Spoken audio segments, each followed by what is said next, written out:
tripled, and the BBC reports that a third of all deaths there are now from malnutrition. For months, Azerbaijan has blocked access to the Lachin corridor to Armenia, keeping out humanitarian aid to this ancient Armenian community that is starving to death. Now, my understanding is that one truck went through the Agdam corridor,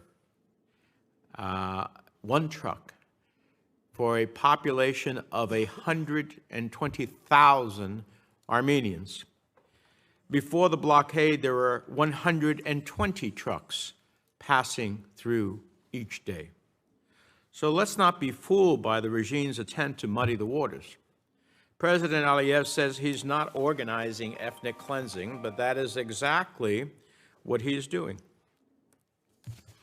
By leveraging humanitarian aid, he aims to either coerce the people of Artsakh into political submission or starve them to death. And given that he is reportedly amassing forces along the border, we must be vigilant about military action. So as we sit here today with the lives of so many people hanging in the balance, time is of the essence. The former prosecutor at the International Criminal Court, Luis Moreno Ocampo, recently wrote, and I quote, "Starvation is the invisible genocide weapon. Without immediate dramatic change, this group of Armenians will be destroyed in a few weeks." Close quote. A few weeks. That is how long we have. I would ask our witness to speak to what the department is doing, what the Biden administration is doing, and what the international community must do to avert this atrocity from being carried out before our own eyes. I was pleased to see that Secretary Blinken has recently personally gotten involved, but let me be clear.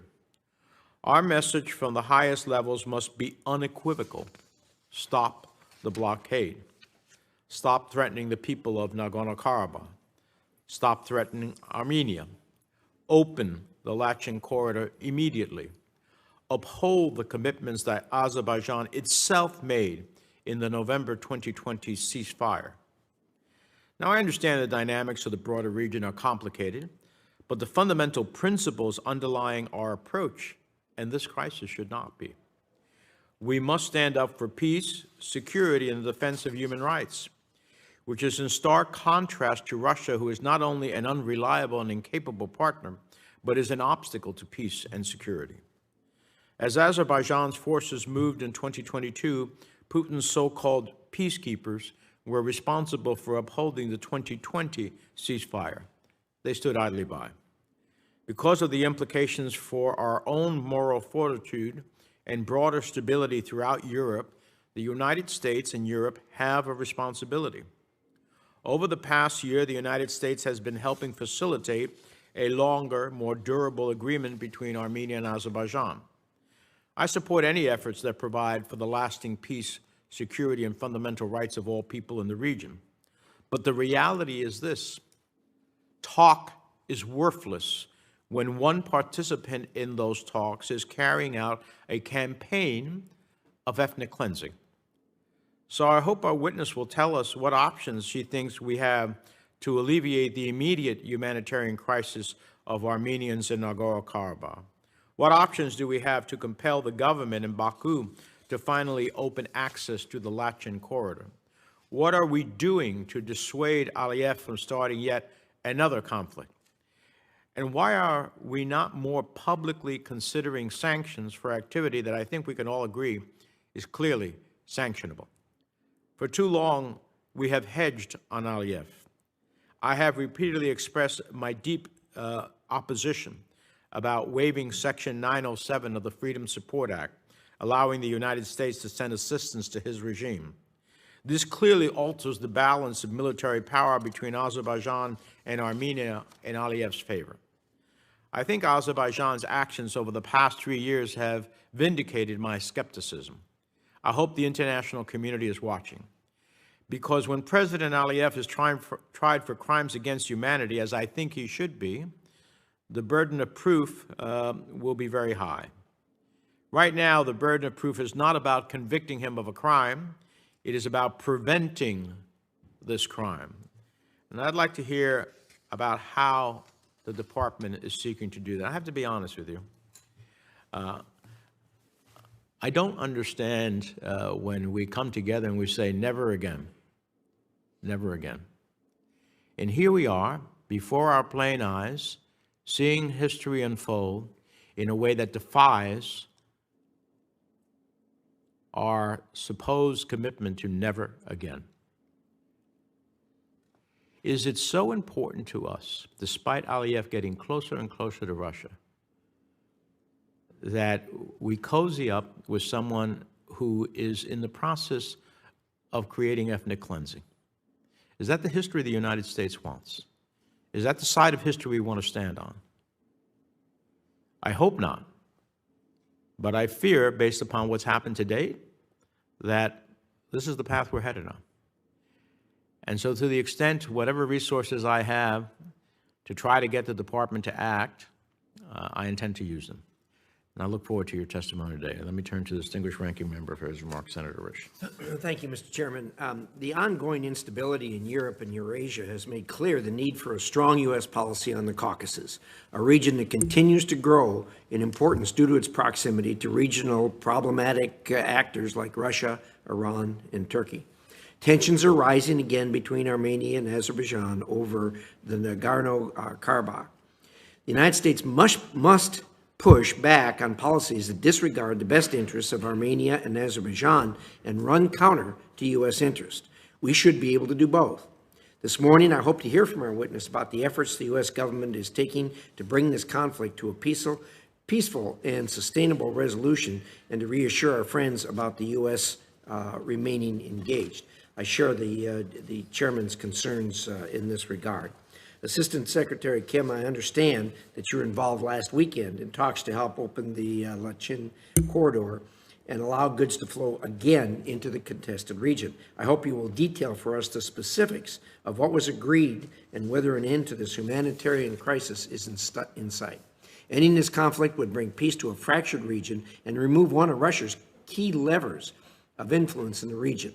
If we fail to form and implement an effective policy, we could see a return of Russian influence, or even see China establishing a stronger foothold in the region. The United States, along with our European allies, have an important role to play in the future of the Caucasus. Our action in response to the crisis in Nagorno-Karabakh will be key to broader U.S. policy toward the region. I look forward to hearing your assessments and, more importantly, your plans to face this challenge. Thank you, Mr. Chairman. Thank you. We'll move to our witness.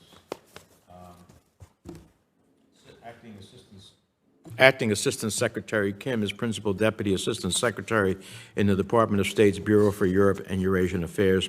She is a career diplomat, most recently serving our country as ambassador to Albania, where she modeled best practices for proactive engagement with Congress on key issues.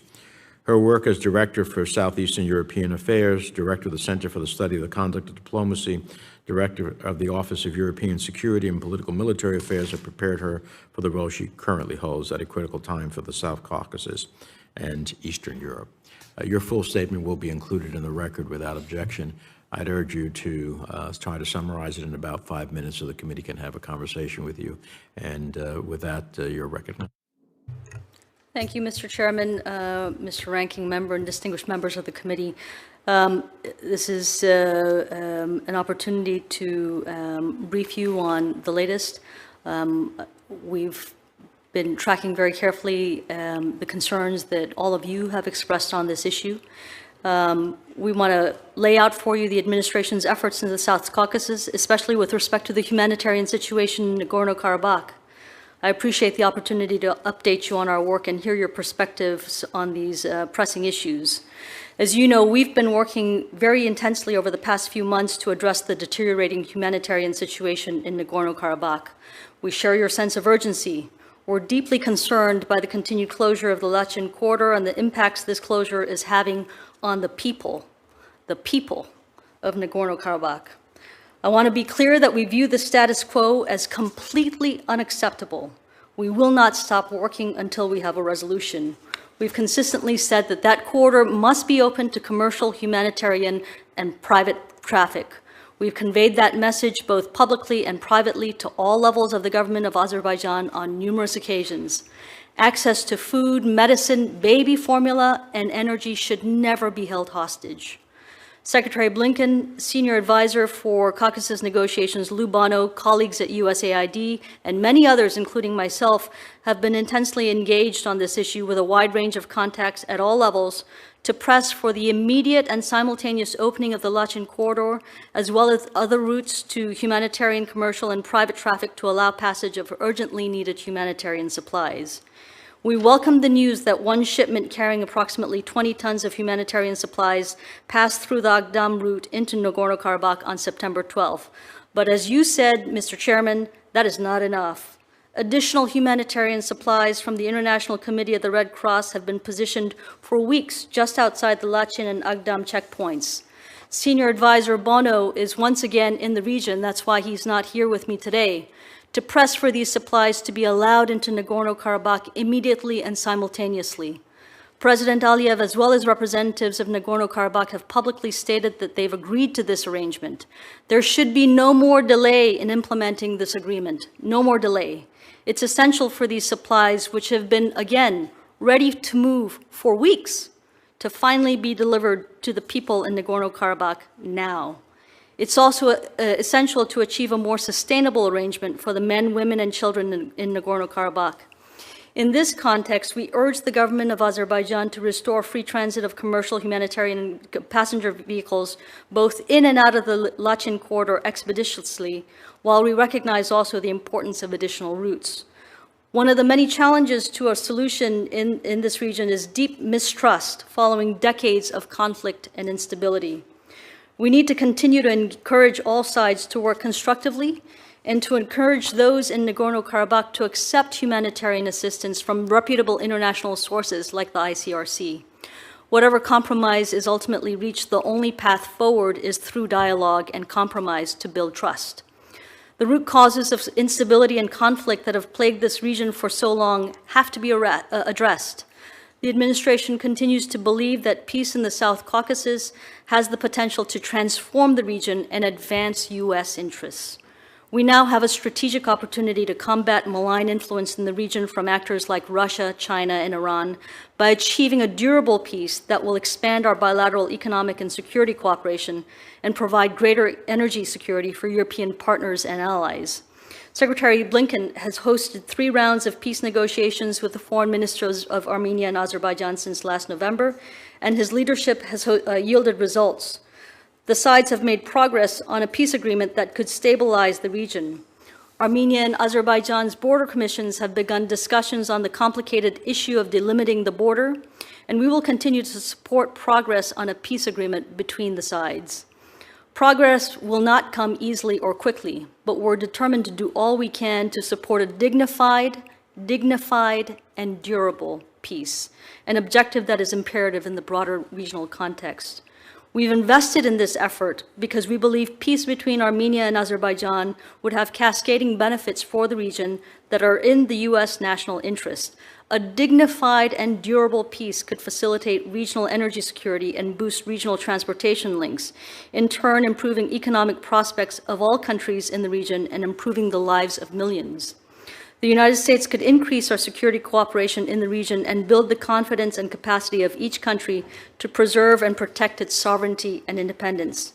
In the context of any peace discussions, we've made clear that the rights and security of the ethnic Armenians of Nagorno-Karabakh must be protected. This is an essential element of any durable and dignified peace agreement. Azerbaijan must provide internationally verifiable assurances of respect for their rights and their ability to remain in their homes and live without fear. In closing, I want to be clear about a critical issue. The United States will not countenance any effort or action, short-term or long-term, to ethnically cleanse or commit other atrocities against the Armenian people of northern Nagorno-Karabakh. The current humanitarian situation is not acceptable. Humanitarian access through the Lachin corridor and other routes must be available now. We will do everything possible to make that happen, and we look forward to continuing to work with you and the rest of this committee to make that happen. Well, thank you. We'll turn to a round of 5 minutes. 400 tons of essential goods used to go to the Lachin corridor daily. On August 15th, we saw the first reported death from starvation of a 40-year-old man, and I fear he will not be the last. Do you share my assessment as well as the ICJ's assessment that the blockade may represent a real and imminent risk to the health and life of Karabakh Armenians? Yes, we do, Senator. We share your sense of urgency, and that's why we are working this as hard as we are. Well, can you explain to me then why the United States is not or cannot do more to get humanitarian assistance in, as well as what we are doing to support the International Committee on the Red Cross? We've actually undertaken quite a lot of action on that front, Senator. We have been working this nonstop, in person, over the phone with all different actors, Baku, Yerevan, Stepanakert, to try to move this thing. We finally, I believe, were able to work with international partners to get a first truck through. That's a Russian truck, I would point out. But the point is that that traffic is now flowing. The agreement is that traffic through the Lachin corridor has to be open. So while I think all of us welcome that one truck through Agdam, I think all of us also agree it is not enough. It's not enough. Lachin has to be open. Other routes can be open too, but Lachin must be open. That's one truck is non-negotiable. One truck is not mercy. Absolutely. It's not even what's just. The reality is, you know, in addition to the blockade of Nagorno-Karabakh, President Aliyev is reportedly building up troop presence both around Nagorno-Karabakh and Armenia's border. Surely we can't take anything he says about wanting to find a solution to the crisis seriously when he is withholding food and also threatening violence. To me, that's pretty outrageous. I'm concerned that we are not, I hear your testimony, but I am concerned that we are not bringing urgency to this situation and taking a whole of government approach to pressure Aliyev. How real are the fears of renewed war? And what is the department doing to avert an Azerbaijani attack on the people of Nagorno-Karabakh and Armenia? Has the State Department told him to stand down and threaten sanctions? Has the White House and National Security Council told him to stand down? Has the Pentagon, through contacts in the Azerbaijani military, told him to stand down? These are the problems that I have with the waivers of Section 907. I don't understand. If that is about having influence with the Azerbaijanis, they're not working very well. And if anything, it is giving them a qualitative edge over Armenia's defense. So can you answer those questions for me?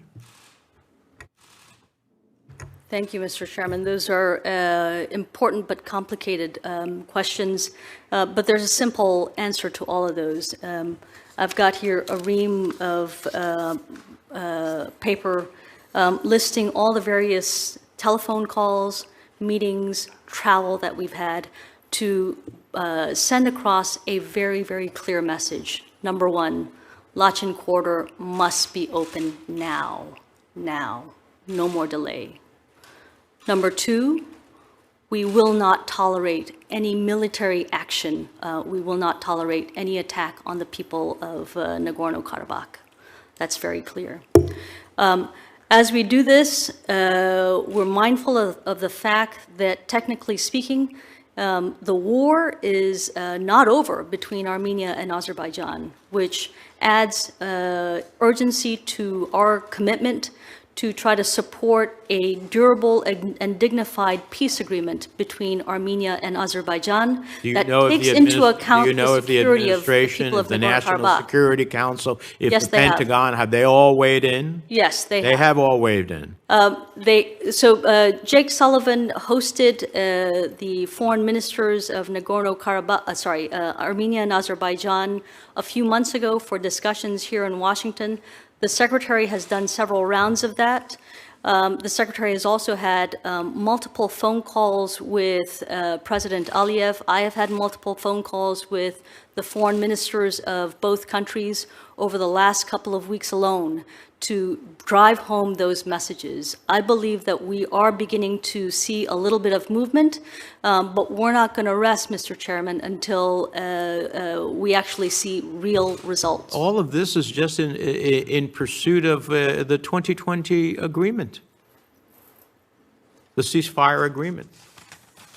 There, you know, Azerbaijan made agreements. We are just asking, even though we think there's much more to ask for, we are just asking for them to live up to their agreements. Now, if the agreements that they made, the commitments that Azerbaijan made in the November 2020 ceasefire, it's now 3 years after nearly, and we are revisiting that which they had agreed to and that have violated. So I just hope you'll tell the Secretary on my behalf that I would hate to see that this administration stands by and allows ethnic cleansing to take place on their watch and under their eye. We don't have to wait for reports of what happened a decade later. It's happening in real time. I've already raised this question at previous hearings months ago. And I said, people are dying. And I got a response, well, we're not sure about that. People are dying. I don't know how many more have to die. And I certainly expect that if this continues, even if this is abated tomorrow, that we're not going to keep waiving Section 907. We only embolden Aliyev. We give him a message that it's okay. That's the wrong message. Senator Ricketts. Thank you, Mr. Chairman. Thank you, Assistant Secretary Kim. Since the breakup of the Soviet Union, Armenia has been an important security partner for Russia and houses one of the few military bases the Kremlin maintains on foreign soil. It's also remained a member of the Collective Security Treaty Organization. Armenia prioritizes its relationship with Russia mainly because it's the only game in town for security on Nagorno-Karabakh. However, given Russia's reluctance to intervene in the 2020 conflict and enforce the ceasefire agreement, since Armenia has second thoughts about its longtime partnership with Russia and shifts toward the West. Earlier this month, the Armenian Prime Minister said that the country's reliance on Russia, wasn't paying off, particularly as Moscow struggles to supply its own military, let alone partnering with other militaries. He continued, dependence on just one partner in security matters is a strategic mistake. Armenia followed up by announcing its first ever tranche of humanitarian assistance to Ukraine. And this week, U.S. forces commenced 10 days of joint exercises with Armenian soldiers. This is clearly an embarrassing setback for the Kremlin, which has summoned Armenia's ambassador to complain about unfriendly steps the country was taking. Does Armenia's recent actions represent a permanent shift away from Russia, or simply a shot across the bow for Moscow to intervene more forcibly in Nagorno-Karabakh? Do you have thoughts on this? What direction is Armenia going? Senator, thanks for that question.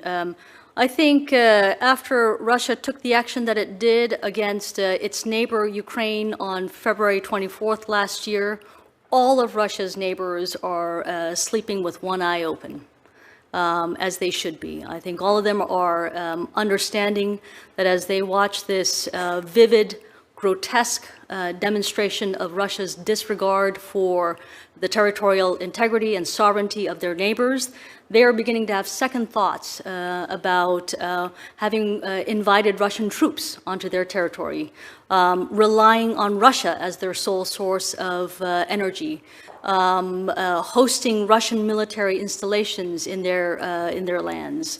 And this is a set of questions that deserve to come up. What it also does is it represents an opportunity for us to develop these relationships. And so, Senator, as you point out, our military is out there in Armenia to conduct our first ever bilateral military exercise with Armenia, and we're going to continue to take advantage of it. Okay, so specifically, you were very broad when you started off your remarks there. Specifically with regard to Armenia, is Armenia, again, is this a shot across the bow to Moscow to get them to pay more attention to Nagorno-Karabakh, or is it more about they want to move away from Russia permanently and more toward the West? Do you have an opinion on that? I think it's too early to tell. Too early to tell?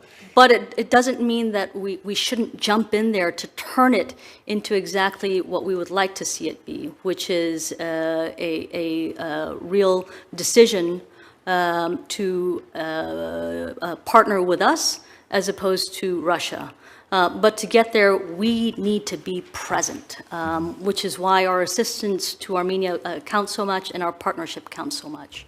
So given Armenia's reliance economically, militarily, and so forth on Russia, are there concerns or is there a risk that Russia might respond more forcibly if they continue to see the Armenians move toward the West? I think Russia has proven itself, and Putin has proven himself to be vindictive to anyone who does not bend to his will. So yes, we are very much on the alert for that. So what's your thoughts on the strategy of how we walk that line then between continue to develop relationships with Armenia and not triggering some sort of Russian response that would be more forceful? I think we've got to keep a close watch on the situation. We need to increase the array of assistance that we provide to Armenia, whether it's developmental assistance, whether it's defense partnerships, security activities, and expand those out as much as we can in a way that is acceptable for the Armenians themselves, right? This can't be a unilateral move. So we got to do this in true partnership with Armenia and make sure that we're providing the support that they need to make the turn that they'd like to make. So Russian sanctions evasion has been a particular problem in the Caucasus. And Armenia has allowed Russia to access key microchips and electronics that Russia needs for its war on Ukraine. Has Armenian enforcement of these sanctions improved, or does it remain a country of concern for sanctions evasions? I believe that they have been observing those sanctions. They've been observing the sanctions. They've been shutting off Russia from getting microchips and so forth? I believe so, but I'm going to have to... Yeah, we'll take that question back and get back to you soon. Great. Thank you very much. Mr. Chairman, thanks. Thank you. Madam Secretary, thank you very much for your service. We appreciate it very much.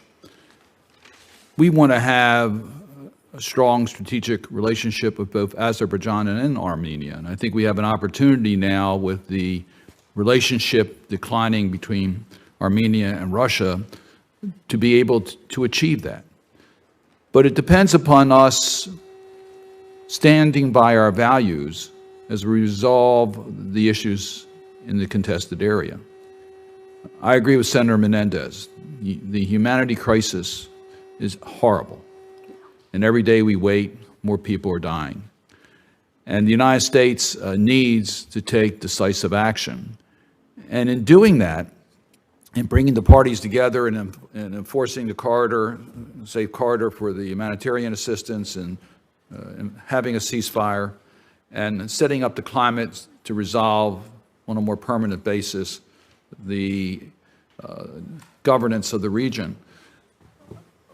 But to do that, we have to be able to show that we're serious about this. And I just really want to underscore the point that Senator Menendez said.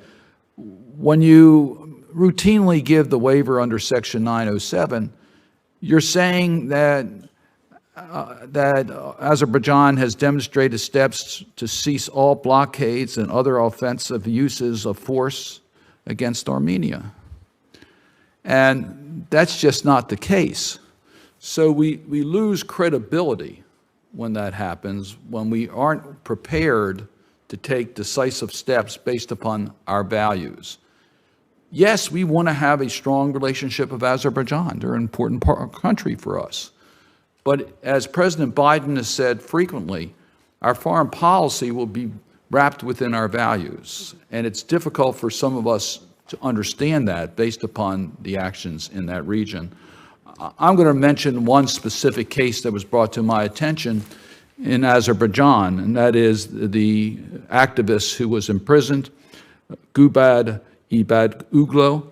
I don't know if you're familiar with that case or not, but the United States doesn't stand by and let activists be imprisoned because of their speech, particularly with countries that we want to have a strategic relationship with, including a financial relationship with. We consider sanctions for those types of activities. Tell me how the administration is handling those types of activities within Azerbaijan and why the continuation of the waiver doesn't give the wrong signal in trying to resolve the conflict. Thank you, Senator. President Biden and Secretary Blinken have made very clear that human rights and our values are at the center of our foreign policy. And we take every opportunity to drive that home with all of our partners, every country that we deal with, including with Azerbaijan. And as you rightly point out, we have an opportunity and an imperative to develop a strategic relationship with Armenia as well as Azerbaijan. In that context, when we look at requesting a waiver for 907, we want to make sure that we're doing two things. First of all, that none of the assistance that we provide could ever be used for offensive action against Armenia, and two, that it is in the U.S. national security interest to do that.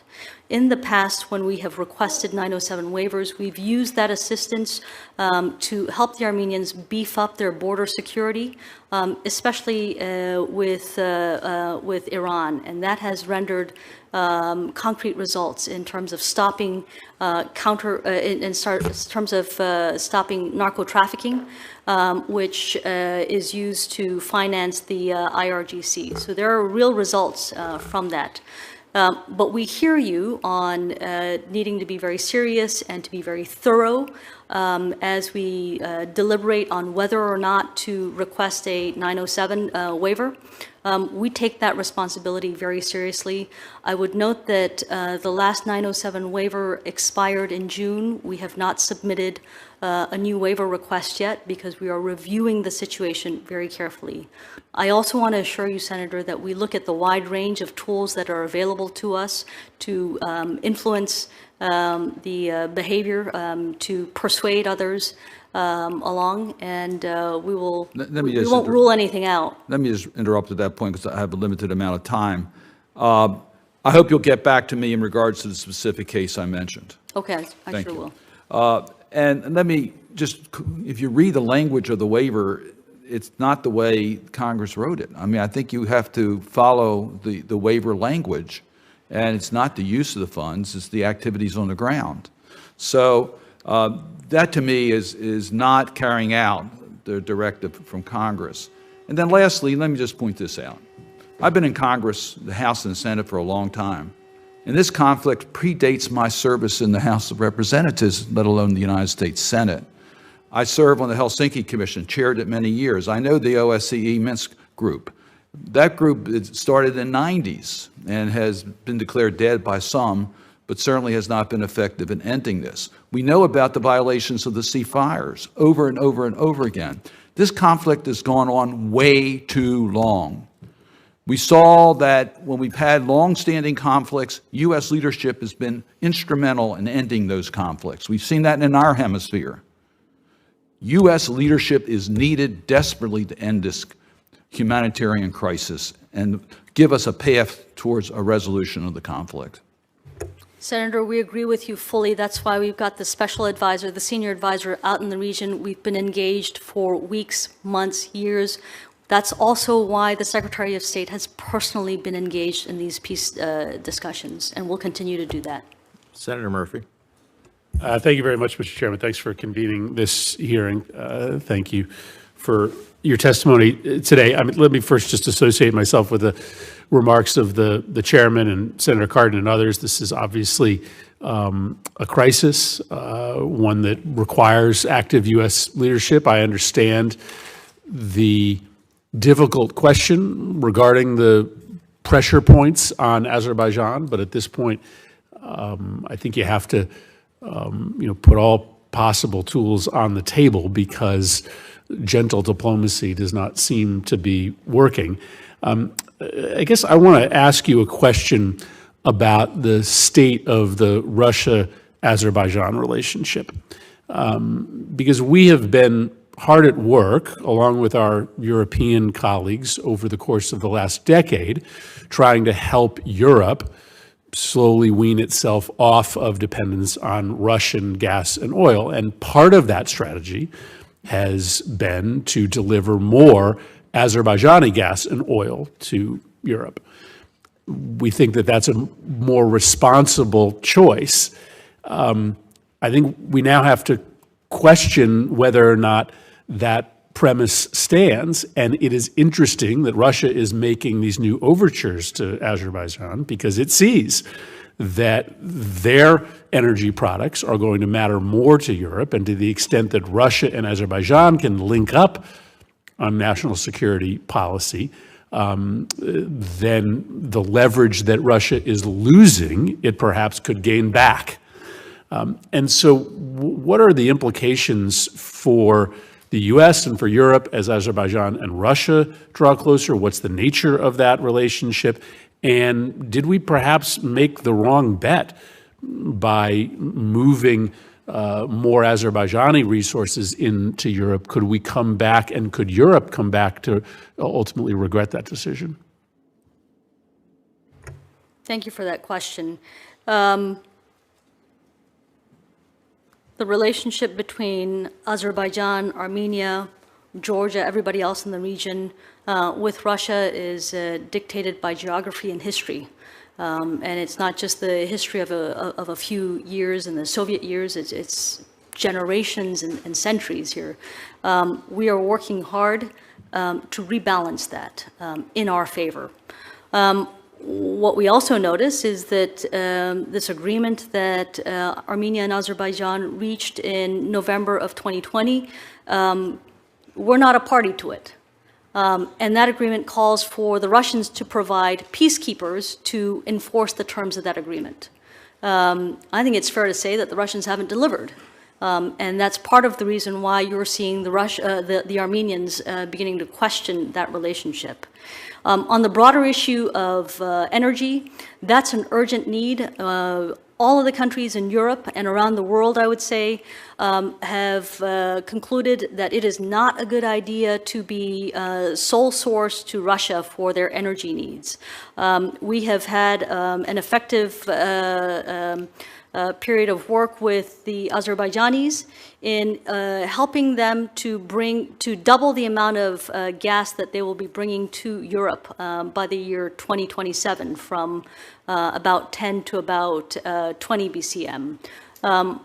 That southern gas corridor is extremely important for ensuring that there is energy diversity for Turkey, Greece, Bulgaria, potentially Albania, and definitely Italy, and possibly into the Western Balkans. So we cannot underestimate how important that is. There's also the oil pipeline that runs from Baku, Tbilisi to Ceyhan, and we need that to keep functioning. The main task here is to enable our friends, partners, allies to break free of the stranglehold that Russian energy has had on them over the last few generations. Right, but our alternative is turning from dependence on one dictatorship to a different dictatorship. And the question now becomes, are we funding Azerbaijan's efforts to impose a brutal blockade on the Armenian people? And so again, I think it underscores the importance of the ultimate goal, which is to break the United States and Europe free of dependence on oil and gas, period, stop, because there seem to be no great choices in the region. I do appreciate the leadership that Secretary Blinken has shown here. I think it is important that we're playing a central role here, and I'm glad to have this update. We hope to stay in close touch. Thank you, Mr. So, Chairman. Senator, I'd like to just foot stomp one point that you made about energy diversity, source, routes, and that means that we don't want our friends, allies, and partners to be single sourced to any country or to any type or any route. That's not in their interest. We want our friends, allies, and partners to have multiple ways to get energy so that nobody can hold them hostage based on energy needs. Right, but we are seeing a remarkable amount of coordination between countries that are part of that system of multiple supports. Most recently, the Saudis and the Russians essentially colluding to keep the price high enough in order to continue to fund the war. So this strategy of being dependent on a system and series of dictatorships, again, may not necessarily bear the strategic gain that we think it does. Thank you. Senator Kane. Thank you, Mr. Chair. Secretary Kim, I associate myself with many of the questions that have been asked. I want to offer an observation and then a question that's a follow-up from something that Senator Cardin was asking about. So the observation is this: when following the Azerbaijani incursion into Armenia in 2020, Russia, who is a treaty-bound security partner of Armenia in the Collective Security Treaty Organization, took no action to defend its CSTO member. Now, contrast that with NATO.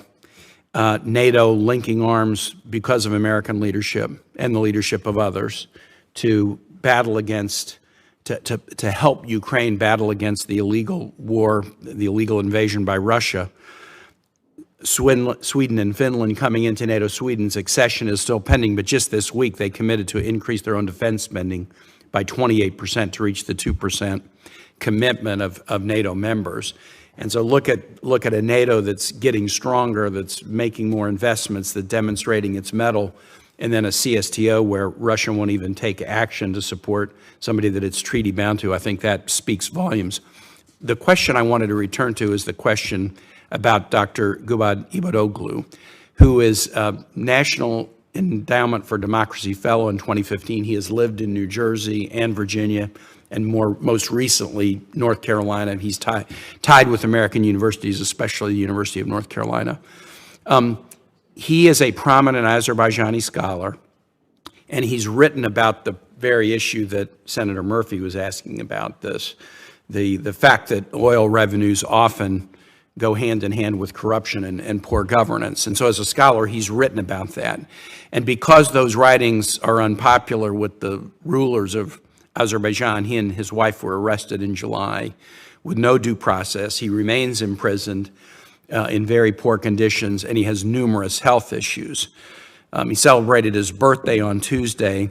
What can you share about the department's interaction with the government of Azerbaijan regarding Dr. Ibadoglu? We have raised this case, and we will continue to do so.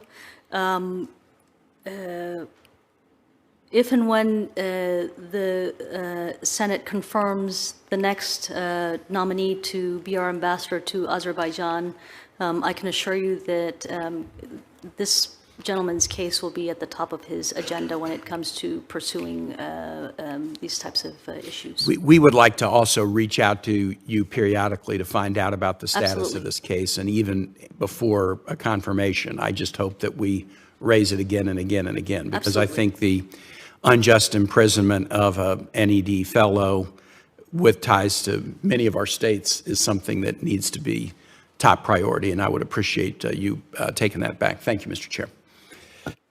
Senator Van Hollen.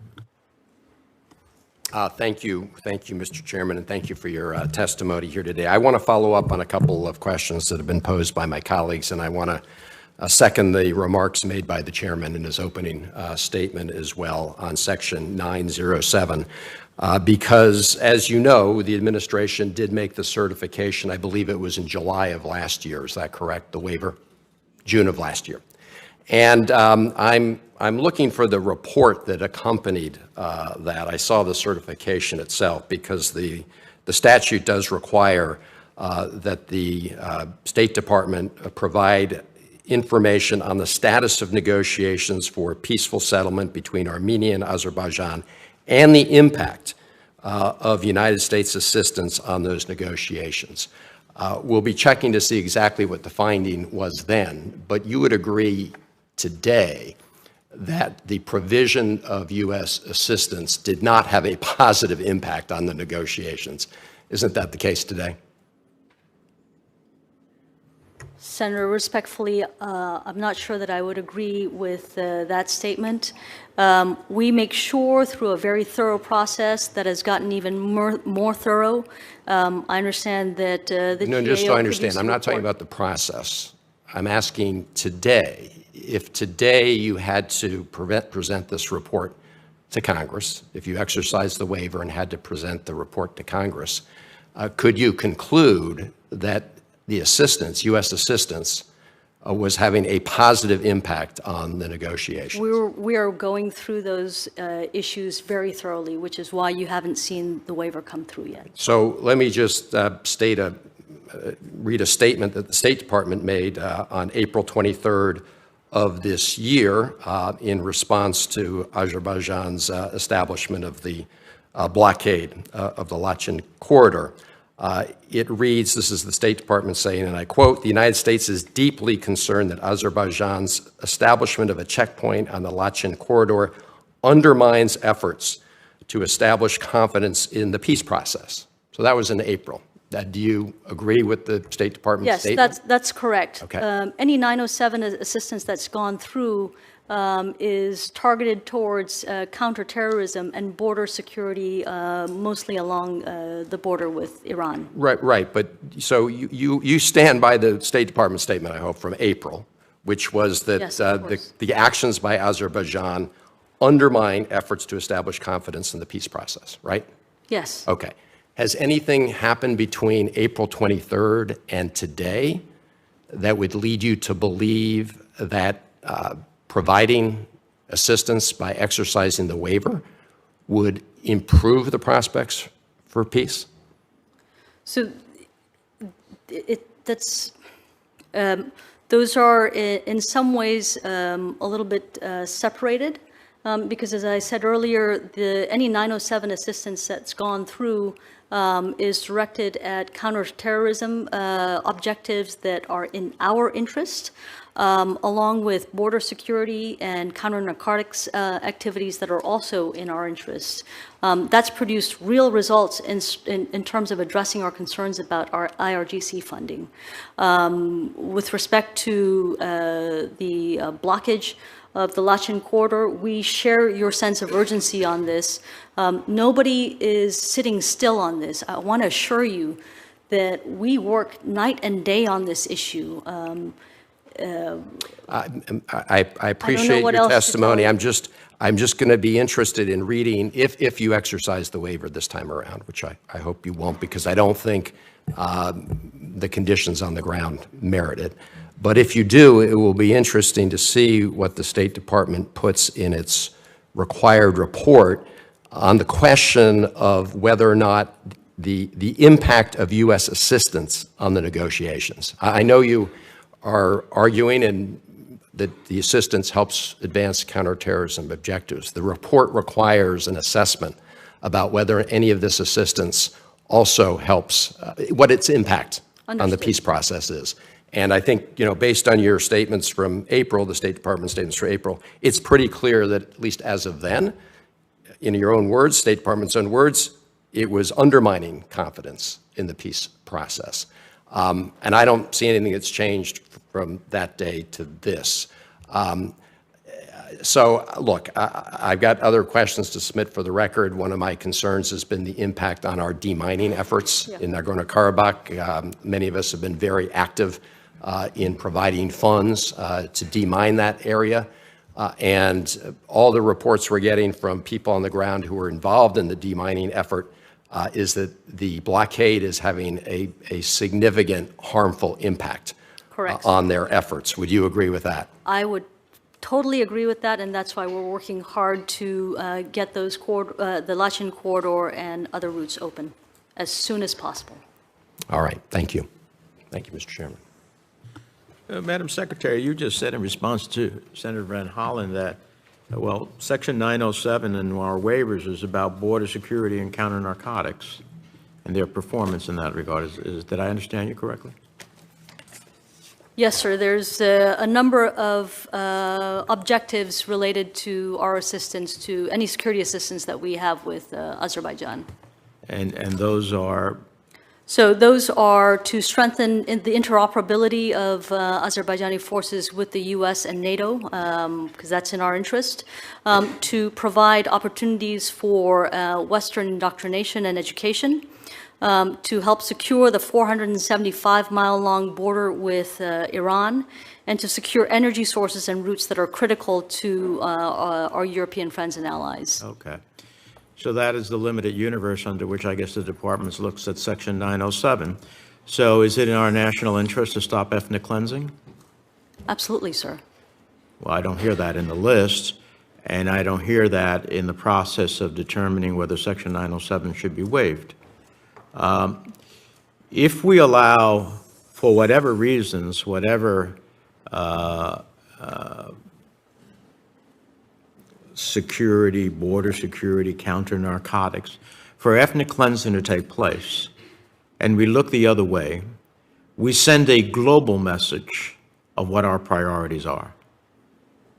We say to others in the world, you can do that as long as you work with us on counter narcotics, border security, and other such things. That would be a horrific, horrific result of a policy that would be blindsided to the fundamental proposition that if there's a country in the world that stands for human rights, it's the United States of America. I've listened to our president, who both when I sat over there when he was the chairman of this committee and when he was vice president and of course as president, has spoken about the importance as part of the fabric of our foreign policy in terms of human rights. But speaking of it is meaningless. It is a hollow promise without action. So I don't know how we can see a positive result under Section 907 when we have the violations of the 2020 ceasefire. I don't see how we can have a positive result when we have the amassing of troops by Azerbaijan. I don't see how we can have a positive result when Azerbaijan kills in cold blood unarmed Armenian soldiers and sexually abuses and mutilates a female Armenian soldier. I don't understand how Section 907 leads to a more peaceful resolution when they are in the verge of ethnically cleansing 120,000 Armenians in Karabakh. I don't understand it.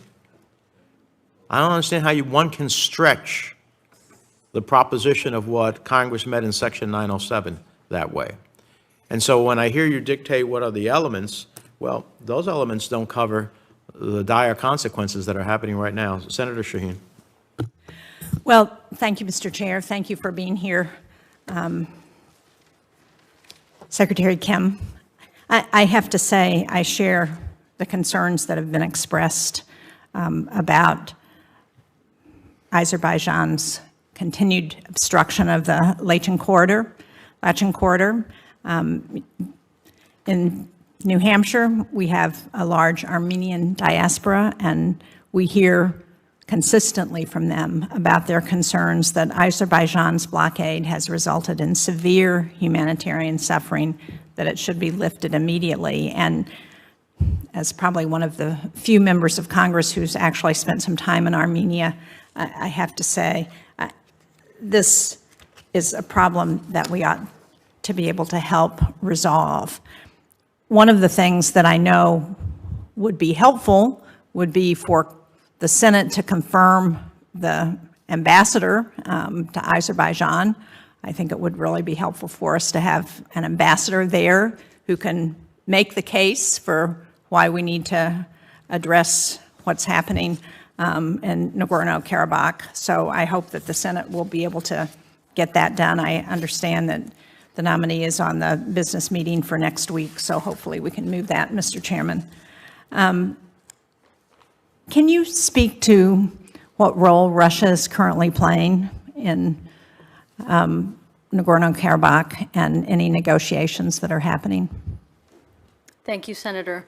And we agree with you on the need to get an ambassador out to Azerbaijan as soon as possible. On the role of Russia, as you know, Russia is the one that brokered the ceasefire between Armenia and Azerbaijan after the horrific violence in 2020. And they put themselves forward as peacekeepers and guarantors for the terms of that agreement. The United States was not at all involved, and in our assessment, and I think I'm safe to say in the assessment of Armenia and Azerbaijan, the Russians have not done what they were supposed to do. Just a few months ago, exactly a year ago, we saw violence flare up again on the Russian watch. So I think it's reasonable to demand that the Russians do their job to prevent further violence. I think it's also incumbent on the Russians to make sure that that Lachin corridor is opened again. That's their responsibility as peacekeepers. We're doing our level best. We're not a party to that agreement, but we're doing our level best, and we will do more than our level best because we think it's absolutely urgent to get food into the people of Nagorno-Karabakh. Food, medical supplies should not be held hostage to political disputes, and we're going to continue to do that. I think the whole world should be asking what is Russia doing in Nagorno-Karabakh to help the situation. Well, thank you. I very much appreciate that statement. Do they still have 2,000 peacekeepers on the ground, and are they actually doing anything, the people who are supposed to be the peacekeepers? So we believe that they do have about that number of peacekeepers. We understand that their troops get supplies airdropped in by helicopter. We do note that the one truck that went in a couple of days ago is a Russian Red Cross truck. But again, that's not enough. That's not enough. That's not what the Russians took on as a responsibility to secure the people of Nagorno-Karabakh. And it's not what both the representatives of Nagorno-Karabakh and President Aliyev agreed to in principle, which was that they would open Lachin and other corridors immediately and simultaneously without delay. Thank you. I don't have much time left, but I did want to raise the role of Georgia, because Georgia has previously played a constructive role in trying to facilitate negotiations between Armenia and Azerbaijan. And as we know, excuse me, the domestic political situation there is very challenging. I appreciate the response I received to a letter to Secretary Blinken and Administrator Powell with respect to a long-term election mission. Can you talk about why that might be helpful? Georgia used to be the poster child for recovery and resilience and flourishing after the breakup of the Soviet Union. We have been discouraged to see a democratic backsliding in recent years. We want to make sure that we keep democratic institutions and practices front and center so that we are able to ensure that the Georgian government delivers on the will of the Georgian people, 85% of whom want to see their country in the EU. Sadly, Vice President of the European Council, Joseph Borrell, was just in Georgia and made clear that thus far the Georgian government has only met 3 of the 12 conditions to open up negotiations for EU membership. And that's a responsibility that the Georgian government has to bear. We want to see the Georgian government be more responsive to their people. And we would like to be in a position to work with them to help the country of Georgia and the people of Georgia take firm steps forward on their Euro-Atlantic path. Thank you. Mr. Chairman, if I could have just another minute or two. The letter that I received has the State Department pointing out that plans for a long-term election observation mission will be finalized in the coming months. But that timetable doesn't give us much time to actually prepare for what needs to happen in order to ensure a free and fair election. So can you tell me, has the government of Georgia agreed to a long-term election observation mission, and what happens to Georgia's accession agenda if next year's elections don't accurately reflect the will of the people? Senator, if you'll allow, I'll get back to you on the specific timetable. That would be great. I would really appreciate it. I think this is a place where, as you point out, we know that the people of Georgia are looking towards the EU. They want to assimilate with the West, and they want their government to move in that direction. And I think it's imperative for us to take every opportunity that we can to help them make that transition. Thank you, Mr. Chairman. Thank you. I'd ask unanimous consent to include, for the record, testimony from the Executive Director of the Armenian Assembly of America, and without objection, so ordered. One final question, Mr. Secretary. Let me ask you, why do you think, despite its signed commitments and a ruling by the International Court of Justice to open the Lachin corridor, that Aliyev is not opening the corridor?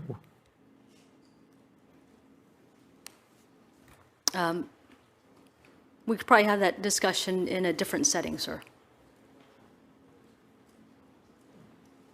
What would be classified about a simple answer to a question as to why is he not keeping? We've discussed that there was a ceasefire, there was an agreement, there's been a judgment by the International Court of Justice, there's been attempts by the administration, there's an EU effort that he has not been cooperative with. Why would such a conversation need to be classified? I think that there are elements, Mr. Chairman, that I would like to be able to discuss with you in a different setting. Well, I'll give you an unclassified answer. He doesn't want to open the corridor because he is in the process of trying to subjugate these people by starvation or by the threat of starvation at the end of the day and subject them to his will. That doesn't have to be classified. I'm amazed sometimes. I've been doing this for 31 years. I'm amazed sometimes at what the department comes before this committee and says. I have other questions. I'll submit them for the record. There's a vote going on the Senate floor.